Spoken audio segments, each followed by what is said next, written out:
How do you think being alone a lot and an only child impacted you growing up? Well, let's see. I do know that my mother paid a lot of attention to me and I was very loved. I suppose that had an effect on me. I was around adults more. Um, I don't know all the particulars of an only child psychology. I do know that I wish I had brothers and sisters, and my friends would be sort of those brothers. Tell about the Saturday night movies with your mom. When I was a kid, I don't know, 8 years old or so.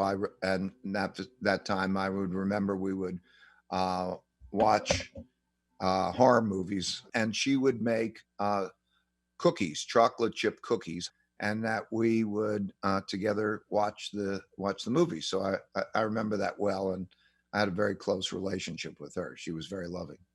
Everybody has seminal moments or kind of life-altering experiences, and one for you had to be when your mom passed away when you were 19. Well, it happened in front of me.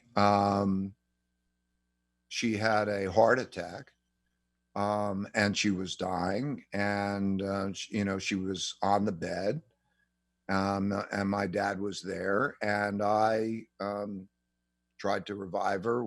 I didn't know mouth to mouth resuscitation and so on, and I remember that that was a big moment at that time. I couldn't imagine ever being able to smile or laugh again.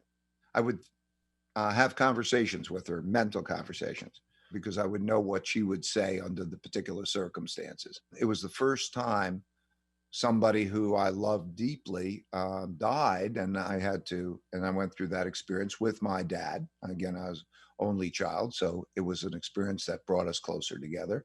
And then from that point forward, we were a lot closer together. What was the point in which you realized you were going to be fine? When I started to laugh again, I mean, I think everybody loses somebody who they love very much. And when that happens for the first time, and when it happened for me for the first time, it's a process. So for me, it was a process that also made me realize that you're going to get past it. And that no matter what happens practically, if you approach it well, there's going to be laughter, there's going to be great times, there's going to be other things you're going to think about, and so on. And you mentioned your dad and it bringing the two of you closer together. Prior to that, how did his job impact your guys' ability to be close? Well, he was a jazz musician, so he would come along. He'd come home late at night, and then he would sleep late during the day. Up maybe till noon or something.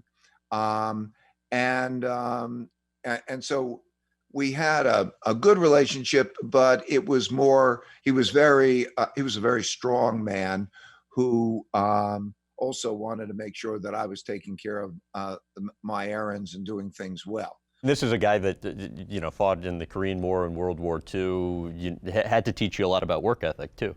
That's right. A really great character. So, and I was almost the opposite, right? Meaning I didn't take care of hardly anything. I didn't study in school. I had go out and play with, have a blast. All through my years was disorganized and so on. And so, he was my yin and I was to his yang. So as I said, my mother passed away. We got close, and then I became a father, and that was another dimension. The relationship changed, from our perspectives in lots of ways. I understood him better. He could mentor me better. What's this I heard about him playing with Sinatra? Yeah, he played with Sinatra and other big bands. And Did he ever tell you anything about that? no, he didn't talk too much about it, but I got to see it. Sometimes he would take me when I was older. I would go to the clubs and I would see that, and I would see him play with these people. Why decide to change your last name?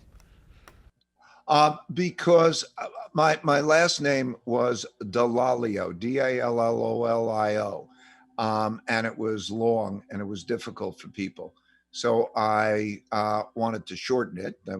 And so my dad and I spoke about it, and he thought it was a good idea too. I wanted to keep it Italian. I didn't want to change the complexion of it, and so I took out a syllable because it's a lot easier.